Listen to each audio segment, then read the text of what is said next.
Good evening from New York. Quoting one GOP operative, careful scrutiny, yes, a holy war against her, Judge Sotomayor, not unless your name is Rush, Rove, or Huckabee, none of whom votes in the United States Senate.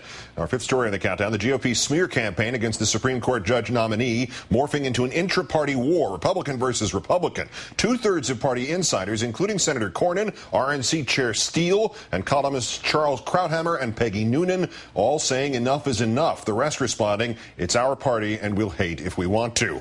Day 4 of the Sotomayor nomination story, the day the Republican Party started to implode.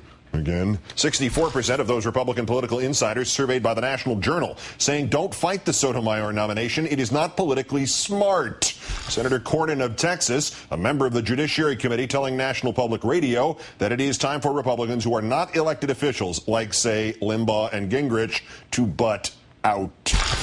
I think it's terrible.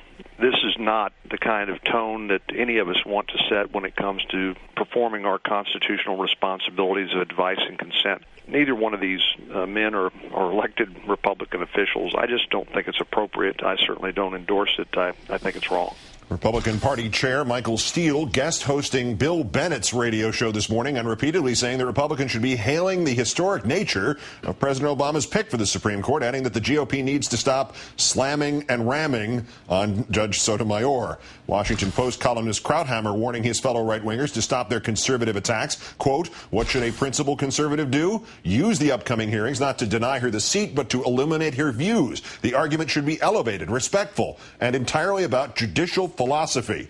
Peggy Noonan adding that it's time to leave child's play behind, or at least pretend to. Quote, let's play grown-up. When I was a child, that's what we said when we ran out of things to do, like playing Potsy or throwing rocks in the vacant lot. You'd go in and take your father's hat and your mother's purse and walk around saying, would you like tea? In retrospect, we weren't imitating our parents, but parents on TV who wore pearls and suits. But the point is, we amused ourselves trying to be little adults. And that's what the GOP should do right now. Play grown-up. Close enough for most, unattainable for some. We join Megalomania Today, already in progress.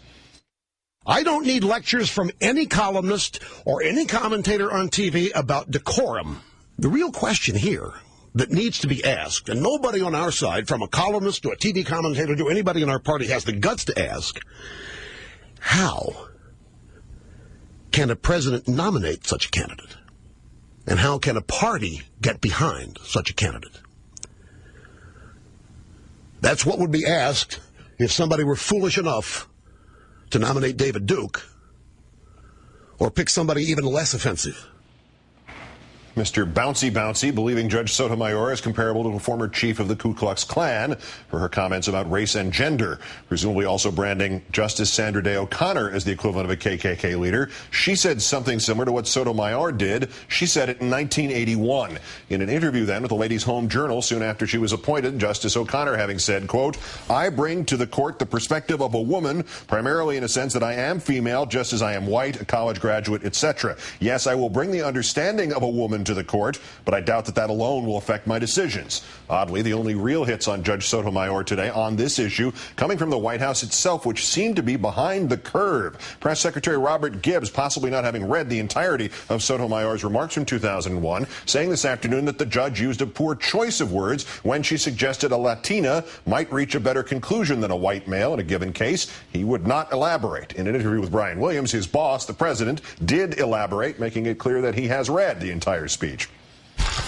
I'm sure she would have restated it, but if you look in the entire sweep of the essay that she wrote, what's clear is that she was simply saying that her life experiences will give her information about the struggles and hardships that people are going through that will make her a good judge. The president's comments coming at the end of a week of nonstop, albeit baseless, attacks on the nominee, Judge Sotomayor, attacks from all, mostly white, mostly male, comers.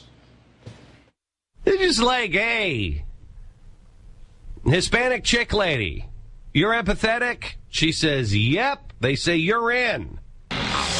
Is she the most activist nominee in the history of the court? This president, who promised to unite the country during the campaign, has selected the most divisive nominee possible. As racial allegations surface and controversy spreads over her reputation, what's the truth about Obama's nominee? She is a Marxist. The quote in her yearbook at Princeton is from a socialist. I'm not really certain how intellectually strong she will be. You know, people who are familiar with the workings of the court said that she was combative, opinionated, argumentative. She's not going to be somebody who's going to bring broad intellectual powers. I think you can make the case that she's one of those who has benefited from affirmative action over the years tremendously. Maybe so. Did she get into Princeton on affirmative action? One wonders. One wonders. I don't know if this is true or not. This is one piece of analysis that I heard today. She's not that intellectually bright, and she's almost a bully. She just loves to hear herself talk. As a Latina woman, she said, I think as a Latina woman, I'd make better decisions than a white man. It's offensive, it's racist, it's sexist. And it is a racist statement. I mean, that's racist. That's a racist statement. I don't like the charges of, well, you're a racist, they're a racist. Very few people are racist. There are racists and they're bad people, but most Americans are good, just decent people, and I hate the charges and cries of racism.